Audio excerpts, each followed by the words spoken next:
Nothing is as good as listening to the same album 10,000 times, and it feels just as good as it did the first time. I used to buy all their CDs at Best Buy, and it's kind of wonderful to fall in love with the band's music at an early age, carry it with you all these years, and listening to the same tracks I did when I was in middle school, and the new music too. My love for Limp Bizkit never went away. So how lucky am I to be able to say, I'll do this once, never again, but I got to do it. If only we could fly. John Otto, welcome to the Scandalous Podcast. How are you doing? Ashley, thank you for having me. Yeah. Stoked to be here. Oh my gosh. Middle school dreams come true. Called my mom and told her and everything. So Nice. me and my mother were so excited. You know, she was in the car with me just driving her out. We both love Limp Bizkit. There you go. Yeah. Sounds like you got a great mom. The best. The coolest, huh? The best. The best, actually. I love her. So I gotta ask, is it funny to you that your name feels more like a verb than a noun?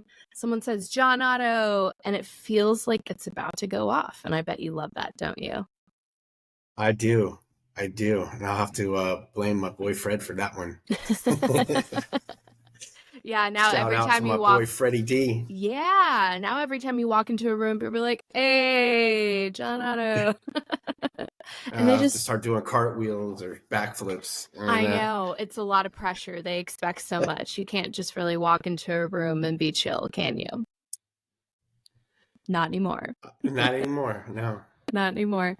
And speaking of new music, embracing the dad vibes, same Limp Bizkit energy, such a fun song, but it feels Great like song, yeah, it feels like more than just a fun song, kind of like an homage to where you guys are in life, but also a big ups to your fans who are not only parents, but they've been fans forever and now they're taking their kids to your shows. That's pretty cool, right? Yeah, it's our journey, all of our journeys through lives and where we're at in this present moment. And in this moment, shout out to my boy Chris. Hey. And Mine too. My boy too. Yeah. Hey, Chris. yeah. And yeah, it's just cool. It's a cool, fun song, and there's exactly what you said, it's just where we're at today. And that's what's up. Absolutely. And it's very full circle. Like, I was too young to go to shows when you guys were first out. So now y'all are touring again. It's like, this is the fun part of being an adult. Like, I can buy concert tickets and I can go to as many shows as I want. I can stay out as late as I want. And I can go to all the shows. And, it wasn't like that for me. I was just a little too young to be around for back in the day. So I'd say this is like the fun part of being an adult. I like it. Nice. Yeah. So instead of a full-on MTV's making the video, y'all basically just TikToked that music video, right? Like, it felt fun with the dancing. First, like, kind of TikTok were like dancing, and now you guys are TikTok dancing in your music video. Yeah, we did, and it's, Fred, the genius of cinematography for our band and stuff, you got to embrace the new technology. And he was like, hey, let's do this TikTok style. And we're like, hell yeah, let's do it. So, we follow his lead on that, and always seems to work out well. Yeah, I was thinking, sorry to interrupt. No. Oh yeah, no, it's funny. I was curling my hair getting ready for the interview, and then I was thinking back to like family values of, his genius and his brain and his mind. I was like, yeah, remember that big toilet on stage? Oh yeah. I mean, that for Ozfest. Yeah. For Ozfest, there you go. Yeah. To be a fly on the wall of that. Hey guys, I got it. So I'm gonna get a really big toilet, and we're gonna So again, I wasn't at that show. I didn't go to the shows. Did y'all come up out of it? Did you jump around on it? Were you inside of it with your drum set?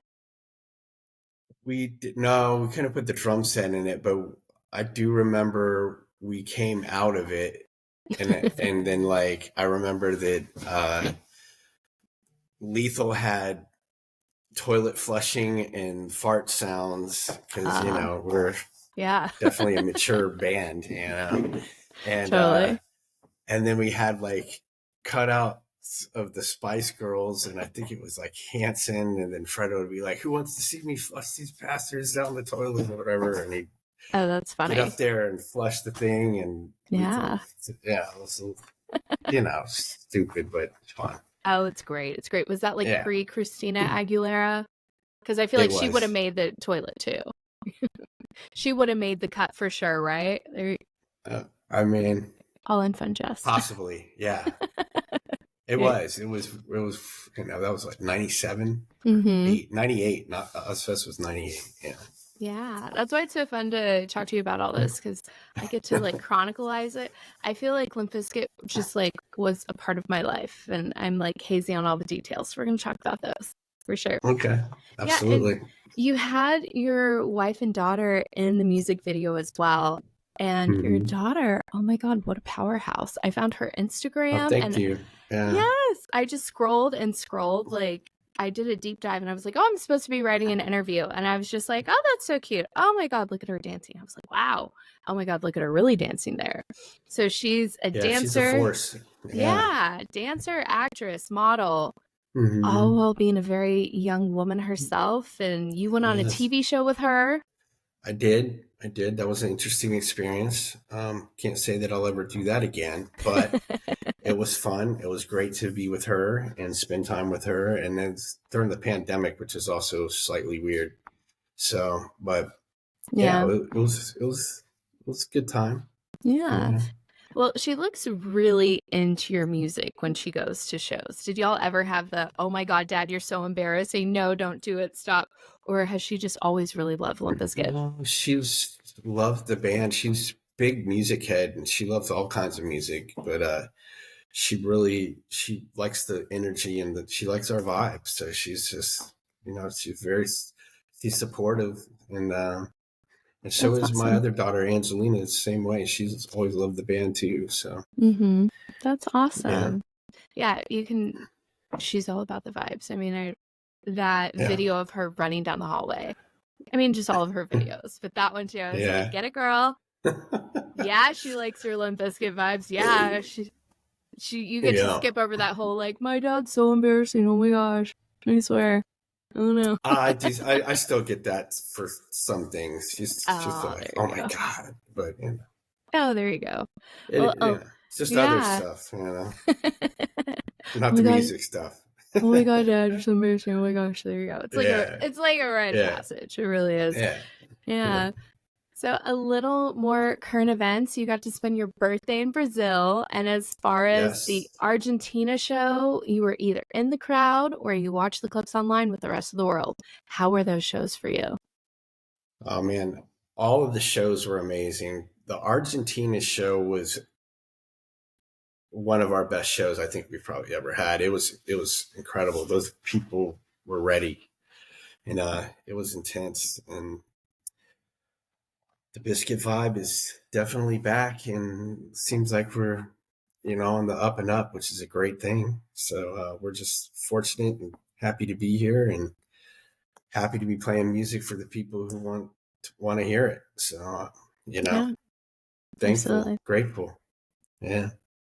Absolutely. Well, it was always there. It's not like you're getting it back. It was always there. I think Yeah. I've only seen you guys once, but I'm going to see you guys at Sonic Temple again this summer, so I'm so excited. But Oh, nice. it was House of Blues Dallas, maybe like 10 years ago or something like that. And I lost my mind.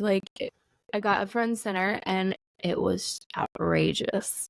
And it was raucous and it was fun and it was great. And it was And so a great. smaller, intimate House of Blues style, right? So those are usually a little more intimate. Yeah. And oh my Yeah. God, of all the crap I have in my phone, where are the videos I took from that? Of all the crap I have, it's like 30,000 pics, 40,000 videos. Where are the videos? What SIM card are those on? I know Those are it's the like ones I 4 want. phones ago, right? That's how I Yeah. am. I'm like, where are these photos at? I'm like, oh, that's on another phone, like somewhere in the Yeah. closet. Yeah, it was super funny. Also, that night I met Fred and we had like a Uh-huh. great talk and hanging out at the bar. I was like, yeah. Then my girlfriend, like one of my friends, like took pictures of us talking, like we're in a really deep conversation. And I went home and I told my roommate, I was like, hey, Fred Durst told me I'm deep. And he was like, yeah, Fred Durst would call you deep. And I was like, hey, hey. And he's like my older brother. He was like, yeah, Fred Durst would call you deep, honey. I was like, yeah, I loved it. It's great. It's funny. It's one of my favorite Nice. memories. It's so good. I love it. Well, we did a little bit of current events. Let's kick it old school. Where are you from and what kind of kid were you growing up? I am from Jacksonville, Florida, born and raised, and I was kind of a little rowdy kid. I was a little skater, and you know, into all kinds of stuff, into lots of music, into metal and rap and rock and everything really, and you know, Yeah. tearing up the neighborhood. That's how we did it back in the 80s. So Yeah. There you go. yeah. What were some of the bands that you were listening to back then? And do you remember like your first song you ever heard where you were like, that, ooh, what's that? That's Okay, good. I like that. my first music that I back in the cassette days that I remember going and buying the cassette must have been like 6 or 7. And I remember, and my older brother got me into Led Zeppelin. He got me into all kinds of stuff. But I was listening. But I bought Daryl Hall and John Oates Out of Touch was big on the radio then, and then I remember wearing that tape out, and then I was like, I love music, and then got into guitar. I played piano, so I went from piano to guitar to drums, and then that's when I was like, okay, this is my thing. But I still like doing all of it, and then I got in just to everything since you could think of since then. So it's into all of it. So That's awesome. It's cool to know that you were into different instruments. I haven't had that many drummers on the podcast so far. So it was really fun getting ready for the podcast and just going back and listening to all the music, but really listening for the drums. It got me really excited, just listening to it differently. And it's cool to know that you right. have a very musical background. And I think it's really, Yeah. you can be a drummer in a rock or a metal band, but I think it's like to be a drummer in Limp Bizkit, it's just like, it's a little different flavor. It calls for a little something else. You have to go like soft in the right spots. That's it. Yeah. And there's so much, I just, when you're writing an interview and getting ready for it, you just listen differently. So there's just like so much hip hop and just like playing for what the song calls for. I think it's really fascinating. Yeah, we integrate styles too, so you got to be conscious of that. So yeah, like you're saying, to your point. Yeah, absolutely. Well, I was definitely that kid who walked down the hallway, just headphones in, down the hallway in class, and it was Limp Bizkit and Dashboard Confessional. You too. Nice. Such a juxtapose, but that's definitely, I had those tapes. I don't take very good care of my possessions. I usually break things. I don't have nice things because I break them. But yeah, I just remember that so clearly, right? Guilty. Yes. Me too. Yeah, I just remember those. I remember the tape days. I remember walking down the halls, and that was really fun. I like it. Remember when you had to like? I don't know if you ever did this, but like, I remember having tapes that went out on me, and I had the little eyeglass screwdrivers and take the tape apart, and then get the pencil and roll the. Yeah. The fix. I remember fixing a tape. Like if I were to ask my kid to do that, she'd be like, "What the hell is this?" Like, what am I supposed to do with this? Yeah, but that's a good game show. For $10,000, can you figure out fix a tape?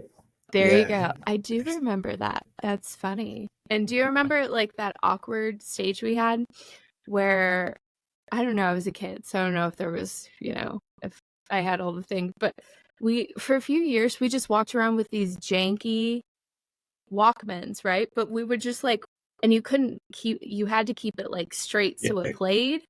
Yeah, but that was like all we had. Yeah, it would skip if it wasn't perfectly flat. Yeah. But I don't think we had a better way, did we? I don't think so. That's funny. Yeah. There you go. I do remember that. I know. Yeah, just those awkward days you can never even imagine now. So what made you first pick up a drumstick? Well, I'll have to say my brother had something to do with that because my brother played drums, and I have baby pictures of me on his drum set when I was a baby, Mm-hmm. which is awesome, and he still plays drums to this day, which So I don't know. I guess it was just a natural progression for me, and just really like the rhythm, and they just talked to me, and my mom wanted me to be in band when I was going into middle school. It's like, what instrument are you gonna? And I was like, I'm taking the drums. So that's it's like I'm not There you gonna. go. I got to do something cool, man. I'm not gonna be on the trumpet. Not that the trumpet's not cool or that any of these instruments aren't cool, but for me, I just didn't see myself, doing that. I saw myself more of a stick guy. So Yeah. You said that's they're gonna hear me coming. That's what that's you it. said. That's it. They're That's gonna it. hear me. They're gonna know it's me. Yeah. Yeah, So how's you and your brother's relationship? it's Do you great. guys do you guys play off of each other? Like, is there any kind of like rivalry with the drums? Does he ever like give you crap like, oh, this, well, I would have done that. You did that. That's funny. Or is it all Nah, good, he all knows fun? no, he's all good. It's all good. He used to give me more shit when I was younger, but then, Yeah. at a certain point, once I made it, he was like, all right, I'm not going to fuck with you anymore. There you So, go. Yeah, yeah. he wants to, he wants to go to the VMAs too. He knows what to do, right? I gave him a couple drum sets. He got at his house chilling, so he's all Nice. good. Do you Um, have a furry? Do you have a furry drum set? I do. I have it here.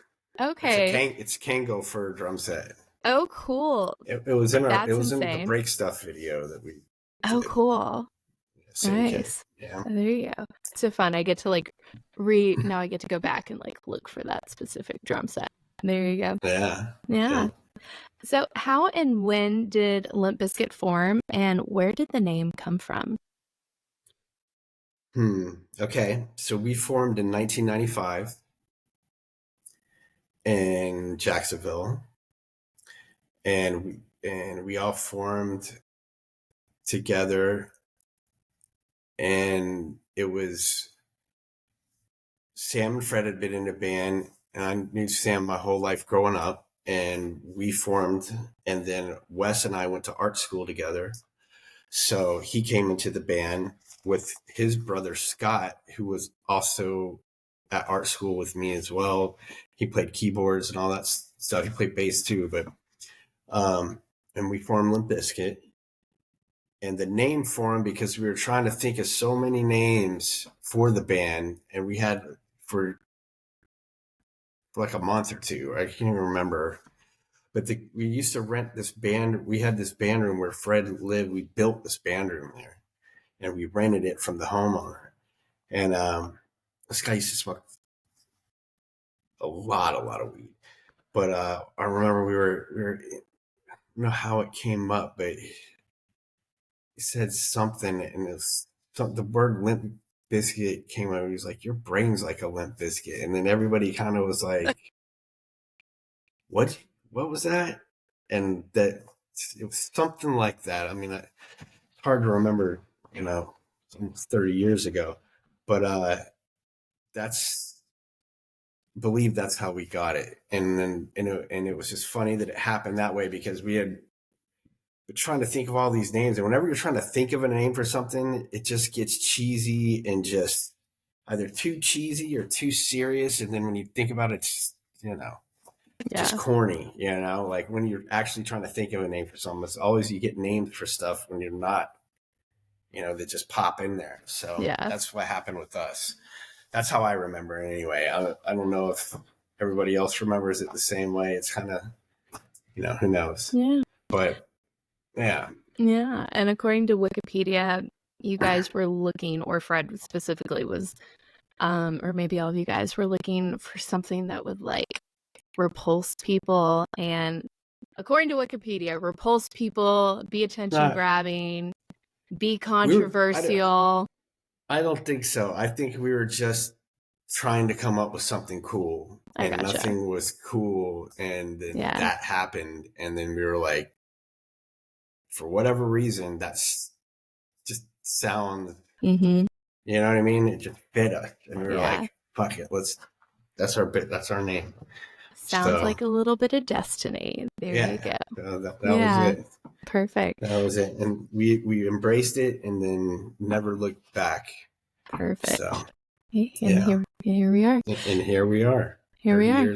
almost 30 years later. That's so mind blowing to me that it's almost 30 years later. I'm like, what? Me too. I don't When you even know said that, where. I was like, how old am I? I forget what.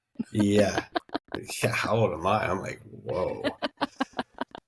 But Yeah, that's crazy. So I heard, and this is crazy to me. So Danny Wimmer of Danny Wimmer Presents Festivals, all the festivals in this country, he actually helped you guys get signed. Is that true? yes, he owned a spot that we used to play at in Jacksonville called the Milk Bar, and he was a promoter, and he promoted a lot of things, and he helped us out tremendously. He was very instrumental in getting us out there and helping us get on tours, which is how we met DJ Lethal, because we opened up for House of Pain, and then they were kind of settling down a little bit, and we Lethal came and it's like started doing stuff with us, and it was just a natural progression for him to come into the band, and that's how we got Lethal in our band. So yeah.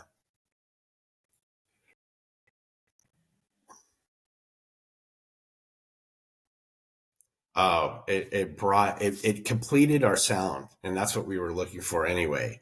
We were already on that, but having Lethal and having such a legend of a DJ and producer and beat maker that he is, like, elevated our sound and really put the icing into our whole stuff. He's another instrument. He's another instrument. He's like having a second guitar player, except we have a Lethal. You know what I mean? So it's just I think even better. I feel like Limp Bizkit was always larger than life. Like there was no come up. Yeah. Just to my world, you weren't there and then you were there. It was like massive success. How true or false is that? We did hit pretty quick, but there was a few years that were it wasn't we paid our dues for sure. And we definitely we were on tours. We sold our first 500,000 records without radio play, just straight up from touring. Luckily, Korn took us out. We're good friends of ours, and helped us get us exposed. And then you know we had to went on tour with Primus and Helmet and a few other bands. No Faith No More.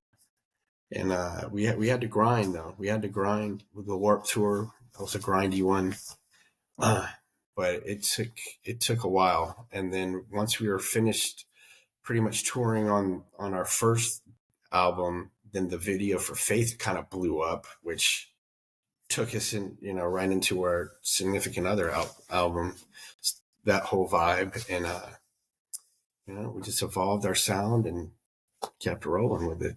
No Yeah. pun intended. I know. It's How do you not make a pun about that? Yeah, I just kept got you. rolling with it.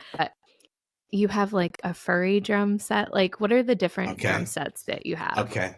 All right. So at the house currently here, I have that set is it's an older set and it's been refurbished a couple of times, but um my drum tech at the time, Yeti, Yeah. I told him, I was like, hey man, I want a Kango, because Fred was wearing Kango hats a lot, and I was like, I want a Kango fur drum kit. Can you make that happen? And he was like, yeah.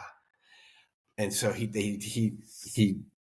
got with the drum company and they were figuring it out. But the actual Kango fur doesn't look right on the drum kit. It's too small and too fuzzy. So he actually ended up going to Disney and having them, like their costume people, hook it up to where the look was right. So that's how that one got going. And then another kit that was really cool that I had was the light. It was a light up. He was like, I got an idea for you, and that it was the light up kit. I don't know if you've ever seen this kit. You could probably Google it and see it, but there was it had its full light board. It's blue Vista light with white Limp Bizkit trees, like this tree. I don't know if you can see that, but that tree Yeah. all over it. And so when you turn the lights, it's crazy. But that was a cool kit. I had a bunch of different kits, but those are some of the cooler ones. Some of those good. That's awesome. That's very Yeah. cool. So I want to ask, okay, so what different drum companies and like what sticks, and tell me about your sticks. That's what drummers want to know, right? Yeah, that for the gearheads. Sure. I use Zildjian. I've used Orange County drums and percussion since I was with Tama for a second, but then I've switched to the custom drums from Orange County, and I've been with them ever since. I haven't deviated. And then I use Zildjian for my cymbals and for my drumstick. They make my drumsticks, so, and Perfect. Remo for my heads and Gibraltar for my hardware. There you go. Get all those plugs in there, man. Yeah. Make sure the sponsors are happy. Just like being at NAMM, right? That's it. Yeah, there you go. Somehow I always get the flu when NAMM comes around. Oh, on purpose, I'm sure. No, never on purpose. No, I'm just really? No. Oh no, it's sad. I think like people have been talking about like NAMM kind of like being no fun anymore, and it's like it's not fun, but it used to be like really fun. It was. I've had a couple good NAMM experiences. I have to say that. Yeah. When was the last time that you went? Couldn't even tell you. Probably at least 10 years ago, at least. So yeah. Maybe I'm due. I don't know. Yeah. You're definitely due. Well, and beyond Limp Bizkit being the cultural phenomenon that it was, you guys were basically kingmakers of your time. Stained exists because you guys kind of made Stained happen, and you did the same thing with Cold. I was too young to be around back then, too young to go to shows, but what do you remember about that time? I remember it was an exciting time. I remember with Stained, they opened for us, and we were like, hey, man, it's a good band, and kind of hooked them up and set them on the path. And then also with Cold, we knew them from Jacksonville, and Scooter, I knew him we all knew him for a really long time, and he'd been in various bands and just a legend in the underground scene in Jacksonville. And it's also a really good friend of mine today. We did a cool record together called Killer in the Star. I don't know if you've ever heard it. It's kind of an underground record, but it was him playing piano and singing and me playing drums. So check that out. But yeah, so That's it was awesome. good to get good bands out and help some brothers out. So yeah, it's kind of a testament to how big you guys were and are, because there's not many bands I know that go bippity boppity boop, I'm gonna make you, don't worry about it, I got you. And y'all have that, and you still do. But y'all did that a lot. You really did. Yeah. Absolutely. Well, that's so funny. I'm having Scooter on the podcast. We're actually working on doing my first ever live podcast with Cold at the end of this month. Oh, my dog right there. Yeah. It's funny. I'll have to call in if it's live and harass him. Oh my God. Yes, I would love that. Yeah, it's so funny. We've been talking about doing an interview for 2 years. We're going to do a live one. This is going to be my first live one. That's very cool. I'm excited about it. Right. Like I'm gonna podcast bomb his ass. Oh, I can think of nothing cooler. That sounds so awesome. I love that. That's great. We'll have to plan. We'll have to plan. Ooh, we're making plans. I love it. Yeah. And again, like Stained and Cold, just the music of the time. It's kind of funny talking about Stained and Cold, and Fred. Fred actually directed this music video, but maybe the album you were talking about with Scooter is kind of more of along these lines, but their song Bleed.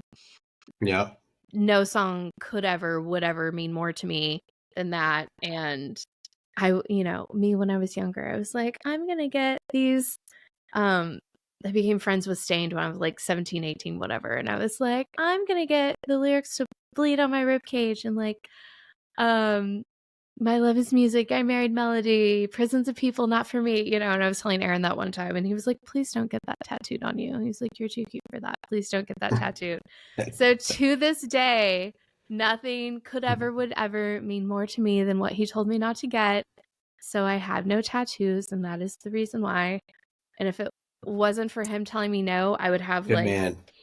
Candyland on my elbow. I'd have spider webs and all these like god awful things all over me that just are not my vibe these days. But of He hooked you. He course, was forward thinking. very forward thinking. Of course, I would have been That's like some big brother type shit. yeah. Of course, I'd be like sleeved out with all these things from like those Sons of Anarchy days. I would look like that. That's yeah.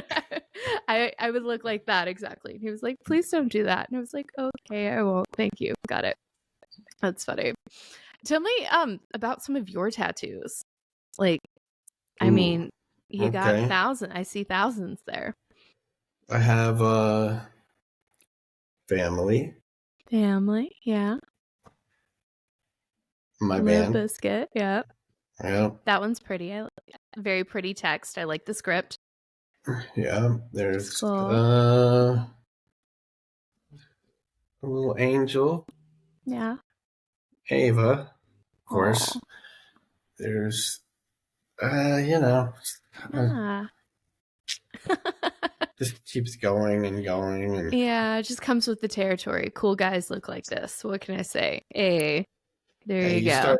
They start getting them, and then next thing you know, you turn around and you go, "What the hell? Somebody snuck in and doodled all over me while I was sleeping for the past 10 years." Yeah, absolutely. I played no part in this at all. What's going on? I swear. Oh no. Exactly. I keep falling asleep in tattoo shops. Fuck. Yeah, absolutely.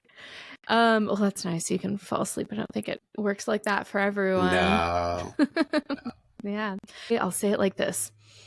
To the break stuff generation, the Red Cap Army, all of the MTV shows, all the music videos, all of it.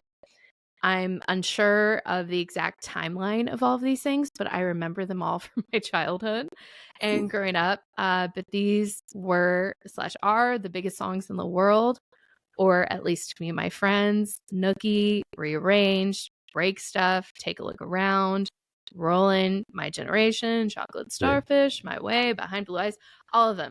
So let's start off just with one. Let's talk specifically about Break Stuff.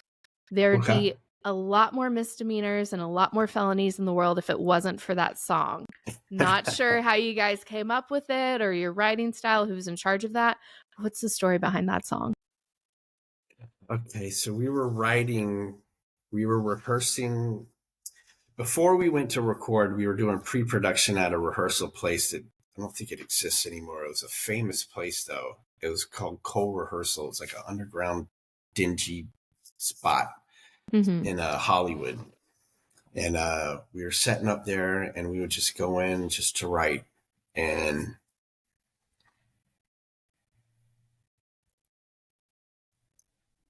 I remember something happened, and that's where you get the recording at the beginning of that really happened. Like Fred put this microphone through this glass, and Wes had this riff, and then it was just a simple thing, and we were just very aggro. We'd kind of been frustrated, and all frustration came into that, and that's Break Stuff was born. And then, you know, I love it. That's it. And there it is, you know. And then Fred took that whole passion and that whole energy and murdered it. So yeah, voila. Did that pour out of you as well? Did you automatically know what to do with it drum wise when you were in the room? Yeah. I think we all kind of knew. We all knew that this is a heavy anthem. We played around with it and got it to where it's at, and the rest is history. Yeah. So. And there's definitely like mania. Like you think of like Beatlemania or, like NSYNC or just Taylor Swift these days. It was kind of like that. Was that? And I feel like it popped off for you guys like that a lot. Was I that guess weird it for was. It was y'all? such a different time because Yeah. nowadays there's everything's Everything's so so instant. documented. And everything's Yeah. so instant these days. Like everybody's tied in together instant. Back then it wasn't like that. It was slower. Like there's videos. Our phones didn't do that. So, but yeah, I do feel like it was a little bit like that. Yeah. Yeah, for sure. So it was more of like, it was slower kind of probably because of rock radio. Right. Like slower and building TV. and building. Yes. Yeah. Exactly. Yeah. And I have a lot of memories from the Mission Impossible days. I think you guys did making the video for it, and I remember the VMA skit. So how was that whole experience for you? Like, was that really cool, like being involved in all that? Yeah, it was cool. It was definitely, I just remember that whole time is kind of like a whirlwind, and just we were constantly just going. So it all feels like a movie, like I don't remember a lot of details on a lot of things, but yeah, for sure. I know I enjoyed all of it. But I know it was really fun and I liked it. Yeah. And of course, I used to come home every day and watch Limp on TRL. So we have to talk about the beast that was TRL. I was too young to have friends in the industry back then. So, God, I can only imagine what it was really like. But it was you every flip-flopping back and forth. It was like Limp Bizkit #1, Britney Spears #1, Lit, Jay-Z. So what was it like? Tell me all the things. It was a whirlwind. It was crazy. It was the beast of TRL. We were riding that thing, riding that wave. And yeah, Fred was on there. Feels like almost every other day, but we were, yeah, it was definitely wild times. For sure. It must have been so crazy just being on TV every day. If it wasn't like just music videos 24/7, it was like, oh, we're #1 this. And it just like has to make like just going to Taco Bell weird. It's like just the normal everyday things. Does it just like change the way, like walking into a grocery store is for you? Not really. We were on tour a lot back then, so we were just constantly going. So we didn't really have time to even experience like what you're talking about. We were just so there you go. That's what you do when you're young, though. Yeah. Even when you're older, you do it too. Yeah. Okay. So last MTV question: Real World or Road Rules? I'm a Real World guy. I grew up with Real World, so I'm gonna have to stick to Real World. What was your favorite season? Puck. Oh, Destructive. God. Oh, that guy. Oh my God. Okay. I forgot about him. That was the first train wreck of reality TV. Yeah, for sure. It was like Jerry Springer and Puck. I remember him. Yeah. What city was he from? I couldn't even tell you now. I just remember certain things about it because. Yeah. Oh, that's so funny. I forgot about Puck. That's funny. Yeah. But that's the fun of what the Puck. That's funny. That's funny. I love that. So let's talk the best things. Hello, friend. Oh, hi, puppy. Hey, dogs. Come here, buddy. Oh, there you go. Oh, what do I? Oh, I love dogs. Come here. Come. Hey. Hey, Salem, right? Mm-hmm. Hey, Salem. Having a good day today? Hi. Oh, there you go. Oh, there you go. Come here. I know. Biggin. Hey, buddy. Oh, I love him. There you go. Hey. It's the best way to podcast. I used to try and lock my dogs like in a closet and like, please be quiet, please don't bark. And You can't do that. You just have to let them.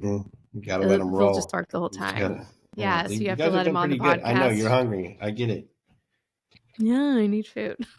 There you go. Yeah. Well, I had our mutual friend Yeti on the podcast, and he said Uh-huh. that it was fake news. You guys didn't incite a riot at 99 Woodstock. Y'all performed, got Mm-mm. out, packed up, and you weren't even there when everything bad happened. True or false? Like, what's the deal with Woodstock 99? He's absolutely right, but I do feel that our presence and when we played put that aggressive kind of vibe Uh-huh. into the atmosphere, and then it just escalated after us through it. Fred's Gotcha. out there surfing on cardboard, and flares are going off, and fires, and it was nutty. Yeah. But yeah, we got the hell out of there because Yeah. everything was starting to Go just bad. take. Yeah, it was. You could feel it. Starting. Yeah. He's right. Gotcha. Yeah. Well, that's very mature of you to, say that. We're like, maybe break stuff made people break stuff. They can blame it on us. It's also those $10 waters that they were back then, which Yeah. was not cool. Like Yeah. yeah, people got pissed. Well, it was the infrastructure and lack Absolutely. thereof in the mud. And it went Lord of the Flies real fast because of that. Hell yeah, it did. Yeah. We were like, I want a ghost in no. the wind. I want no that part. was the end of one of our tours too. So we were ending on our tour, and we were already like, all right, let's just go home. Like, Mhm. but Yeah. of course we had to make the stuff. Yeah. I'm like, wow. So that's you guys when you're a little tired, huh? Couldn't Yeah. tell. and that's how you bring it. That's funny. Yeah. How is Kid Rock? Is he cool? Kid Rock, absolutely. Kid Rock was cool. Cool. Yeah. We partied with him, we did some partying back in those days, so it was always a good time, and he was always just real chill. I haven't spoken to him in many years, but yeah, got love for the kid for sure. Cool. I like that. Well, I love to play a game. It's my favorite thing, and it's just a really cool insight. But I love to just kind of mention every album that a band has done. That way you can kind of tell us like what was going on for you personally during that time, or what was going on in the band, and what you guys, if there was like any fear, anxiety of like trying to make hits, or oh, we were really struggling with this, or we weren't struggling with anything. It was great. So all good with you? Good to do that? Yeah. All right. Absolutely. Cool. Well, let's start off with $3 bill. $3 bill. We made that record very quickly with Ross. And I remember he came to Florida and we wrote a little bit and we had a few songs, and we went to California and recorded in Malibu in this rant and what was the name of the studio?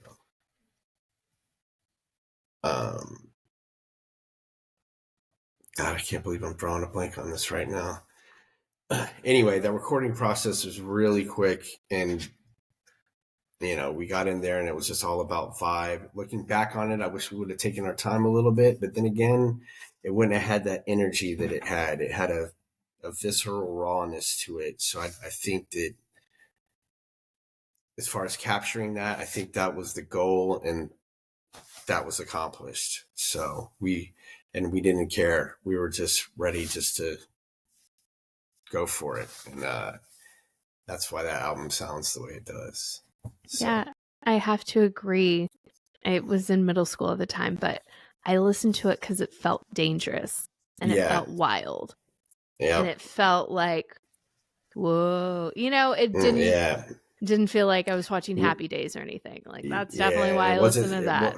It wasn't super polished. It was gritty and grimy and raw. Yeah. So yeah. And definitely primed me for loving the rock, hip hop kind of match. I definitely think it introduced me to that and made me fall in love with that for sure. Absolutely. Yeah. And significant other? Significant other was just an ascending time for us, and we were really just stoked with vibe and everything. And writing wise, we were experimenting more and we trying different things. And I think you can definitely tell that on that album. Wes Wint is an artist and a graphic artist and a great musician, obviously. But he drew the cover art for our last album, Still Sucks, and then a few of them, you know, and the Chocolate Starfish, he did all that. But the Significant Other album was actually a graffiti artist. Did you see that? Where like the timestamp, and you can even see the plugs, the electrical sockets, like from the wall down on the thing if you open it up. But that was pretty wild. But you don't want to see my art's like stick figures. Fred's a good artist too. Fred and Wes basically handled all the graphical stuff for us, which is great. We have it in house, you know. We don't really have to. Yeah. Yeah. Exactly. Mm-hmm. Mm-hmm.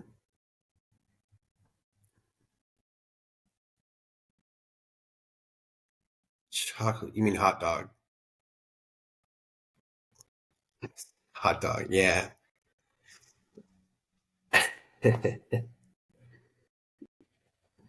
Mm-hmm.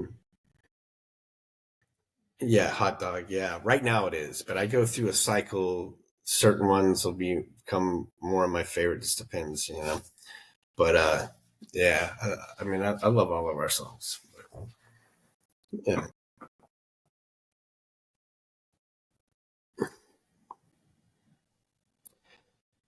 I do remember that time, and it was a great time, but there was pressure there. Damn.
Woo! And I wanted to know what was going on with you in your life, what was going on in the band, kind of like the inner workings of how it all felt to you guys. So we talked about Chocolate Starfish and hot dog flavored water. And next album after that, Results May Vary, which I very specifically remember, you know, just listening to that one, high school headphones. But how was it for you guys? That was a harder point in our career because Wes had left the band, and we were missing him greatly, and it was a hard time for us then. So that was a lot of emotion and a lot of you know, Yeah, rough time for us. So that was difficult. gotcha. Good to know. Yeah. So we're all going through it. I was having a hard time in my life while I listened to that album. So we were all going through it back then. Yeah. Yep. And wanna actually, like, I can't really skip over it. Where did chocolate starfish and the hot dog flavored water, where'd that come from? Like, who thought of that? Pretty sure Fred thought of that. But we've always talked about how bad hot dog flavored water tastes, which is ironic now because I think 7-Eleven just came out with a hot dog flavored water drink, which you get tagged a lot in that. But so that was just another funny thing that, you know. Yeah. Yeah. Just another one of like 10,000 jokes that he thought was funny. Dude, and it's nonstop around this band. It's always happening, which is great. We have fun together. So yeah, well, you guys think it was funny, and so did we. We liked it a lot. It was pretty good. So we talked about that. Results may vary. That was a harder album, and The Unquestionable Truth. How was that? That was still a weird time, but there's a lot of weird things happening in the world. That was right when that tsunami happened back in Philippines. I don't remember exactly where that was, but in Asia, and it was just the world was changing, and we went a little harder, and then so that was more of an edge. We were getting a little edgy then, so to a different kind of a sound, but. Yeah, I remember that album, listening to that one, and I feel and I know what you're talking about, that it felt darker, and I feel like there was a lot of social commentary in that, right? Yeah. And just kind of like looking at the world, and then it kind of felt like Gold Cobra was a return to more of like the fun Limp Bizkit. Is that right? Yeah, absolutely. Got back into our bodies, so so to speak, and trying to get back to our roots and see where we're at. You know what I mean? Mm-hmm. Yeah. It's funny as a fan listening to you talk about this, because I know the music so well and I feel all that. So it's funny, kind of, they felt like alternative albums to like the norm, but because I knew your craft and I loved your craft, I still love those songs too. And it was just like a different expression. So it's kind of funny talking to you about it, like being able to tell and kind of remembering that, I felt that. I see that. People don't realize too, when you're an artist, you don't want to just do the same song over and over again, and you want to try to do different things, and sometimes it works and sometimes it doesn't, and but you have to put it down and you have to get that feeling out. So absolutely. So were you guys, was there like nervousness around Gold Cobra about? I don't think we're ever nervous. We just hope things can just work out. You kind of got to detach yourself from it a little bit, but I gotcha. I'm not an artist, so it's always really interesting to me. I can't play, I can't sing, I just interview. So it's kind of interesting just thinking about like the psyche. Yeah. And I have fun. I have a great time. So there you go. That's what it's all about. That's what it is. And it, hashtag still sucks. So let's talk about that album. 2021. I was surprised to go back and look at that year. So did you guys have that music before the pandemic? Did you make it during? What was the timeline of that? Both. We had a little bit before it. We lost Fred. We had a couple of things where we ended up losing a bunch of stuff, but we had to remake some of it. Some stuff was kept, and and then during that time, Fred got into the vocals and hashed it out, and we ended up with that album, which we all love. It's a great album. So cool.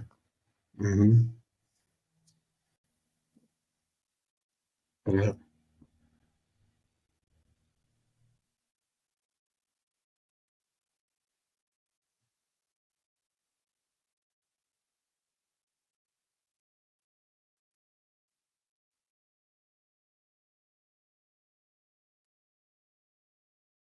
Yeah, yeah. When the Malibu fires hit the place that he was at, it happened, and the fire department had originally told him, "Hey, just leave, and it'll be all right. You come back, and But he lost everything. So there's a lot of music that we had that just it's gone. But he ended up being able to keep some things. We ended up finding a backup, so we still had more, but yeah, there's stuff that we'll never be able to replace from like years and years of just stuff. But is what it is, you know. We can move on. That's it. So that's it. Got to. We are. We went and recorded a little bit in October, and we have some probably after our Loserville tour this summer. We'll jump back in and get some more recording going, and we have some very interesting, very fire things in the works here. So we're all excited. Mm-hmm.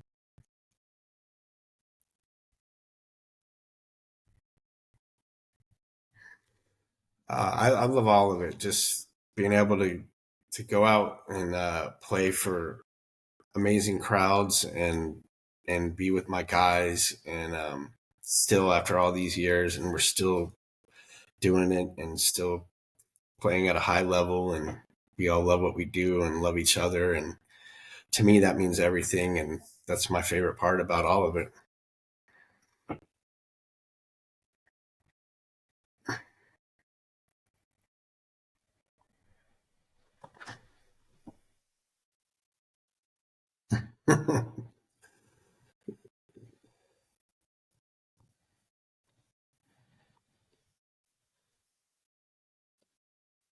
I don't know, but I don't really give a shit what anybody thinks about me, so or my band. So you kind of just gotta you take it, leave it over there, and keep on rolling, baby.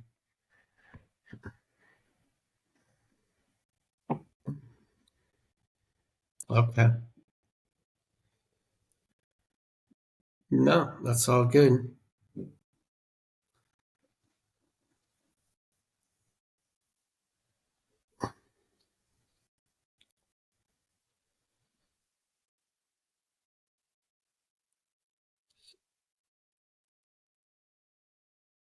Okay, so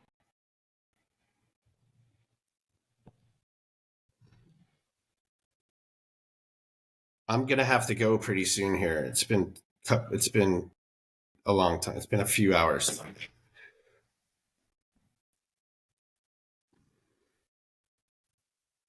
What do you want me to do here? To get out to, and then once I stop, it'll upload.